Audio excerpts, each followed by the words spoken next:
새 힘 주실 줄 믿습니다. 사도신경으로 우리의 신앙을 고백하시겠습니다.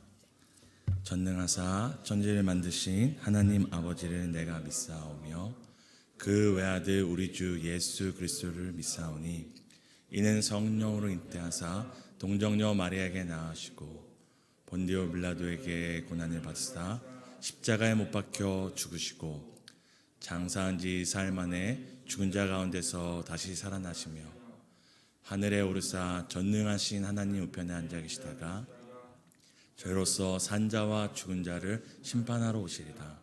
성령을 믿사오며 거룩한 공회와 성도가 서로 교통하는 것과 죄를 사하여 주시는 것과 몸이 다시 사는 것과 영원히 사는 것을 믿사옵나이다.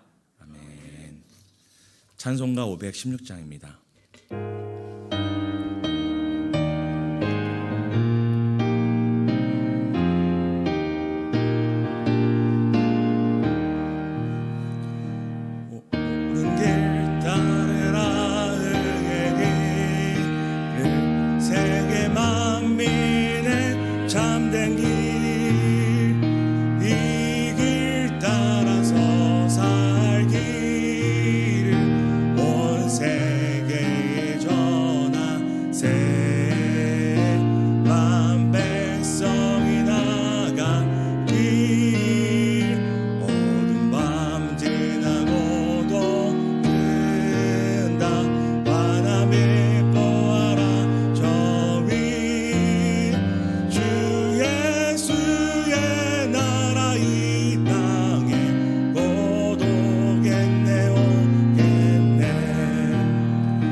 사무엘하 4장입니다.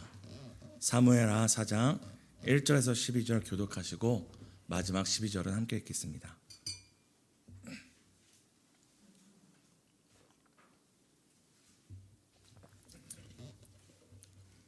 제가 먼저 읽도록 하겠습니다. 사울의 아들 이스보셋은 아브넬이 헤브론에서 죽었다함을 듣고 손에 맥이 풀렸고 온 이스라엘이 놀라니라.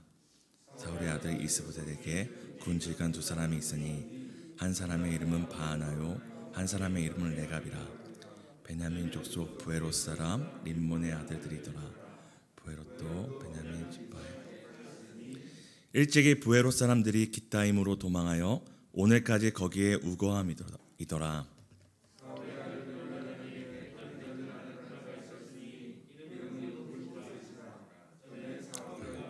죽은 소식이 이스라엘에 올 때에 그의 나이 5살이었는데 그 유모가 앓고 급히 도망하다가 아이가 떨어져 죽었다. 부에롯 사람 림몬의 아들 레갑과 바하나가 길을 떠나 볕이 쬐 때쯤에 이스보셋의 집에 이르니 마침 그가 침상에서 낮잠을 자는지라.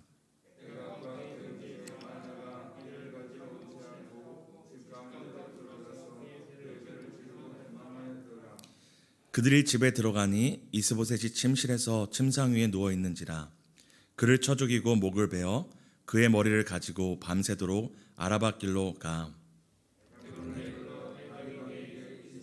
머리를 들이며 아뢰되 왕의 생명을 해하려 하던 원수 사울의 아들 이스보셋의 머리가 여기 있나이다. 여호와께서 오늘 우리 주 대신 왕의 원수를 사울과 그의 자손에게 갚으셨나이다. 다윗이 부에롯 사람 림몬의 아들 레갑과 그의 형제 바하나에게 대답하여 그들에게 이르되 내 생명을 여러 환난 가운데 건지신 여호와께서 살아계심을 두고 맹세하노니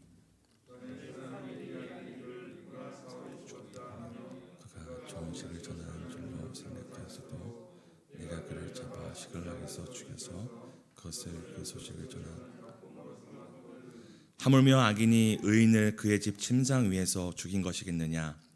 그런즉 내가 악인의 피 흘린 죄를 너희에게 갚아서 너희를 이 땅에서 없이 하지 아니하겠느냐 하고 청년들에게 명령하매 곧 그들을 죽이고 수족을 베어 헤브론을 못가에 매달고 이스보셋의 머리를 가져다 헤브론에서 아브넬의 무덤에 배장하였더라. 아멘. 오늘도 말씀과 기도로 하루를 하나님께 맡기시는 성도 여러분 환영하고 또 축복합니다. 오늘 본문은 어제 보았던 아브넬의 죽음 직후에 사울 가문을 따르던 그 진영에서 벌어진 사건입니다. 다윗이 아브넬의 죽음에 슬퍼하고 장례에 참여하며 금식하고 있던 그 시기에 다른 한편에서 벌어진 사건이라고 볼 수 있습니다. 뜻밖의 상황, 자신이 어찌할 수 없는 상황에 슬피 울며 또 인내하며 하나님의 때를, 하나님의 일하심을 기도하고 있던 다윗과 대조되는 사람들이 오늘 등장합니다. 바로 이스보셋의 군 지휘관 림몬의 아들 바하나와 레갑입니다. 아브넬의 죽음 앞에 슬퍼하며 하나님의 그 때를, 일하심을 맡기고 다윗이 맡기고 있던 그때에 반대쪽에서는 매우 발빠르게 움직이는 사람들이 있었습니다. 함께 우리 5절과 7절을 읽도록 하겠습니다. 부에롯 사람 림몬의 아들 레갑과 바하나가 길을 떠나 볕이 쬐 때쯤에 이스보셋의 집에 이르니 마침 그가 침상에 낮잠을 자는지라.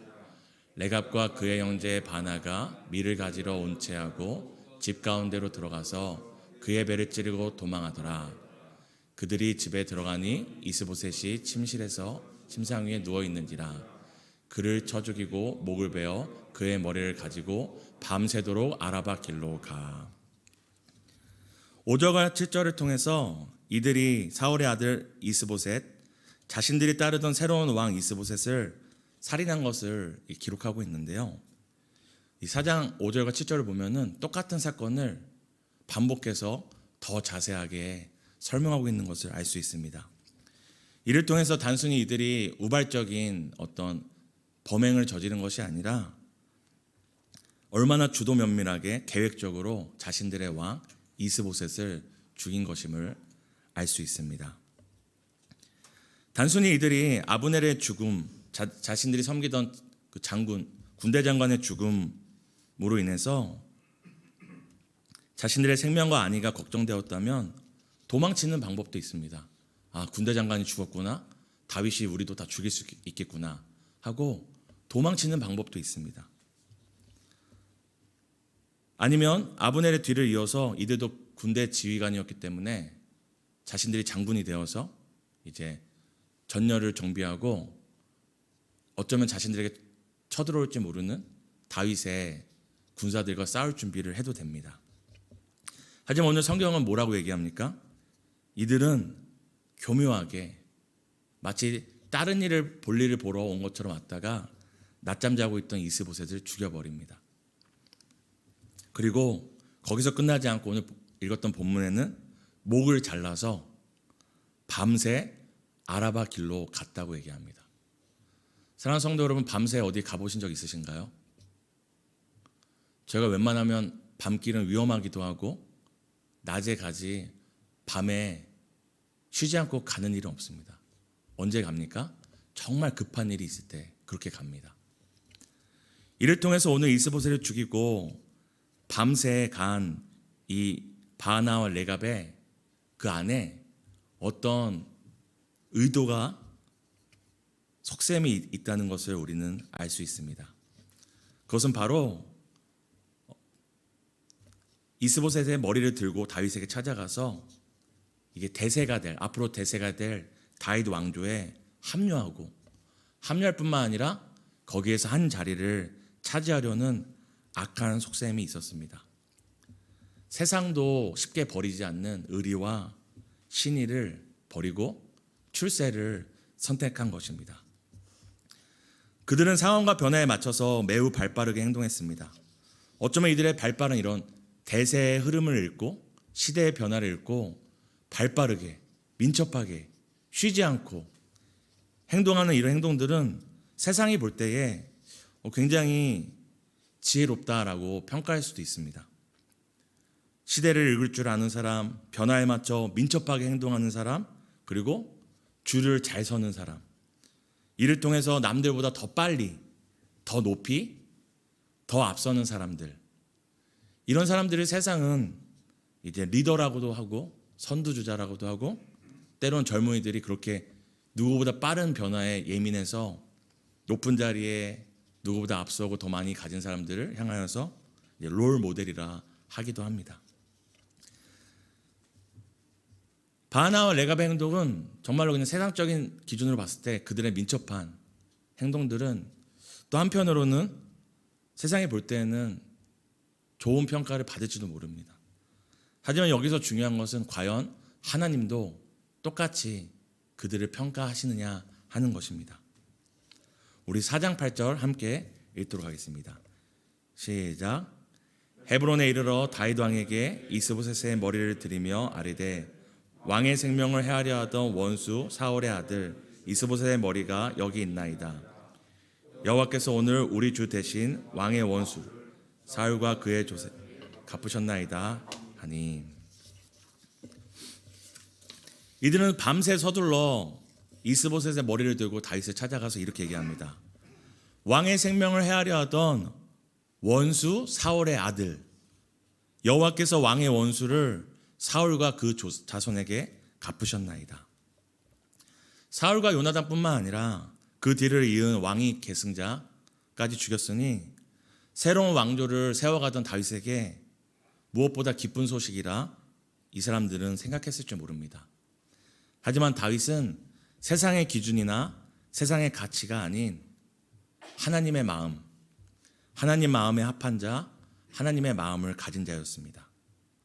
하나님의 마음은 어떤 마음일까요? 저희가 에스겔서 33장 11절을 통해 하나님의 마음을 좀 배웠으면 좋겠습니다. 함께 읽으시겠습니다. 너는 그들에게 말하라. 주 여호와의 말씀이니라. 나의 삶을 두고 맹세하노니 나는 악인이 죽는 것을 기뻐하지 아니하고 악인이 그의 길에서 돌이켜 떠나 사는 것을 기뻐하노라. 이스라엘 족속아 돌이키고 돌이키라. 너희 악한 길에서 떠나라. 어찌 죽고자 하느냐 하셨다 하라. 하나님의 마음은 어떤 마음입니까? 악인이 그냥 죽어버리는 거, 나의 원수가 심판받아서 사라져버리는 것이 하나님의 마음도 아니고 하나님의 뜻도 아닙니다. 성경은 분명히 얘기합니다. 하나님의 마음은 악인이 돌이키고 회개하여서 죽는 것이 아니라 사는 것. 그래서 예수님께서 뭐라고 얘기하시죠? 내 이웃을 사랑하는데 어떤 이웃까지 사랑하라고 하죠? 원수를 사랑하라. 우리가 할 수 있냐 없냐를 떠나서 하나님의 마음은 원수 된 자조차도 어떻게든 살아남는 것, 살아가는 것을 원하십니다. 다윗은 이런 하나님의 마음을 가진 자였습니다. 앞서 사울과 요나단뿐만 아니라 그들의 원수들의 심판과 죽음에 있어서 함께 애통할 수 있는 그런 사람이었습니다. 다윗은 단순히 세상 나라를 세우고 있는 것이 아니라 하나님께서 자신을 통해 세워가시는 하나님의 나라, 그 평화의 나라에 바하나와 레갑의 자리가 없음을 분명히 얘기합니다. 오늘 성경에 보면은 다윗이 이 바하나와, 갑자기 이름이 헷갈리네요. 바하나와 레갑을 굉장히 잔인하게 즉결 처형하는 것을 볼 수가 있습니다. 우리 함께 읽어보시겠습니다. 우리 12절 함께 읽겠습니다. 시작. 명령함에 곧 그들을 죽이고 수족을 베어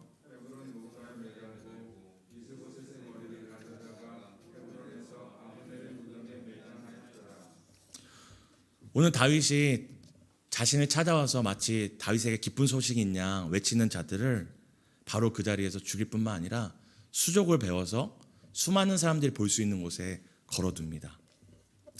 왜냐하면 단순히 그들의 그런 살인은 자신의 생존을 위해서가 아니라 다윗을 통해 세워가시는 하나님의 나라, 평화의 나라에서 한 자리를 차지하려 했던 그 의도가 있었기 때문입니다. 다윗은 하나님이 세워가시는 그 평화와 하나님 나라에 악인의 자리가 없음을 분명하게 보여줍니다. 너희가 어떤 수단과 방법으로 이 자리, 하나님의 자리, 평화의 자리 들어올려 할지라도 악인의 자리는 하나님 나라에 없음을 분명하게 보여줄 뿐만 아니라 이스라엘 백성들에게 보여줌으로 악한 방법, 세상의 방법으로 이 나라를 세우지 않겠다는 것을 분명히 보여줍니다. 어제 본문을 통해서 요압이 개인적인 복수심에 사로잡혀서 벌인 이 사건으로 인해서 다윗은 오히려 슬퍼하며 잠잠하게 하나님의 때를 기다리는 것을 배웠다면, 오늘 다윗의 모습을 통해서 우리에게 주시는 교훈은 하나님이 세워가시는 그 평화의 나라에는 결코 악인이 들어올 수 없다라는 것입니다. 그것을 우리에게 깨닫게 합니다. 사랑하는 우리 교회, 이 평화의 이 터전도 마찬가지입니다. 세상의 방법과 세상의 가치와 악한 것들로 이 자리를 채울 수도 없고 온전케 할 수 없음을 늘 기억해야 합니다. 때는 우리가 주의 몸된 교회와 주의 몸된 교회를 세워나갈 때에 가끔 우리를 유혹하는 것이 있습니다. 이것이 더 빠른 방법 같고 더 지혜로운 방법 같고 우리에게 더 이익을 주는 방법 같을지라도 그때마다 우리가 기억해야 할 것은 하나님의 나라와 하나님의 교회는 악인의 자리가 없을 뿐만 아니라 악한 방법으로 세워지지 않는다는 것입니다. 아무리 시대와 변화에 발빠르게 움직이고 생존과 출세를 위해 몸부림친다 할지라도 하나님의 마음과 하나님의 일하심을 알지 못하는 사람, 하나님이 없는 교회는 결코 하나님의 일에 참여할 수 없습니다.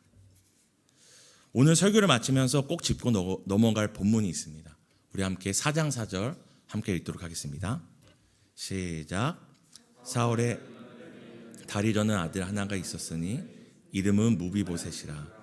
전에 사울과 요나단이 죽은 소식이 이스라엘에 올 때에 그의 나이가 5살이었는데 그 유모가 안고 도망할 때 급히 도망하다가 아이가 떨어져 절개되었더라.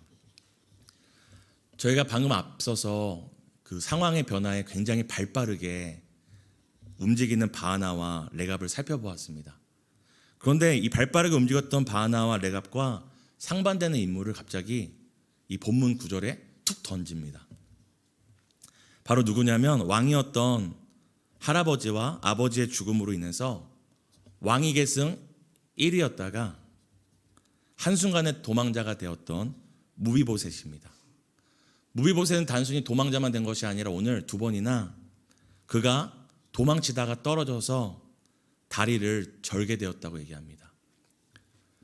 도망자 다리를 절게 되었던 무비보셋, 그리고 시대의 변화에 맞춰 발빠르게 움직였던 바나와 레갑. 이 둘은 굉장히 대조되는 모습을 우리에게 보여줍니다. 그러나 성도님들께 여쭈겠습니다. 발빠르게 움직였던 레갑과 바나, 그리고 도망자와 다리 저는 자로 살았던 무비보셋, 그 둘 중에 누가 결국 하나님의 은혜, 평화의 나라 그 잔치상에 앉게 됩니까? 궁금하신 분들은 성경을 계속 읽어가시면 누가 그 잔치상에 앉게 되는지 알게 될 것입니다. 성경은 이 4장 4절의 짧은 본문을 통해 우리의 지혜나 세상의 그 발빠른 대처를 통해서 하나님의 나라, 평화의 나라, 그 영원한 잔치상에 앉는 것이 아니라 때론 우리가 도망자 같고 다리 젓는 자 같을지라도 오직 하나님의 은혜를 받는 자가 그 잔치상에 들어감을 우리에게 알려줍니다. 사랑하는 성도 여러분, 우리의 모습이 지금 보기에 세상에서 도망치는 자 같고 나그네 같고 또한 시대와 변화에 발빠르기보다는 더디고 다리 저는 자 같이 미련해 보일지라도 우리가 부르신 하나님의 그 자리에서 하나님의 마음을 구하며 그 마음을 따라 살 때에 반드시 은혜의 날을 보게 될 줄 믿습니다. 반드시 그 인생 가운데 하나님이 찾아오셔서 눈물 닦아주시며 위로의 잔을 들게 하시며 영원한 평화의 잔치상에 우리를 앉히실 것을 믿습니다. 이 시간 이렇게 말씀 붙잡고 기도하겠습니다. 우리 첫 번째는 세상의 상황에 민감하여 발빠르게 움직이는 자가 아니라 하나님의 마음과 뜻에 민감한 사람이 되게 해달라고. 우리 두 번째는 반드시 우리 인생 가운데 찾아오셔서 위로하시며 눈물 닦아주실 그 하나님의 때를 기다릴 오늘을 살아갈 힘을 달라고. 우리 마지막으로 특별 새벽 부흥회가 이제 이틀 앞으로 다가왔습니다. 모든 성도들의 마음이 열리고 상황이 열려서 다 함께 그리고 더 함께 이 특세에 참여할 수 있도록 우리 함께 기도해 주시면 감사하겠습니다. 함께 기도하시겠습니다. 하나님, 우리가 세상의 변화에 발빠르고 세상의 변화에 민감한 자가 아니라 하나님의 마음과 하나님 뜻에 민감하고 발빠르게 움직이는 자가 되기 원합니다.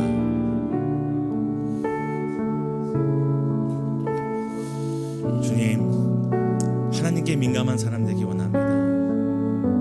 하나님의 마음에 민감하고 하나님의 일하심에 민감한 자 되기 원합니다.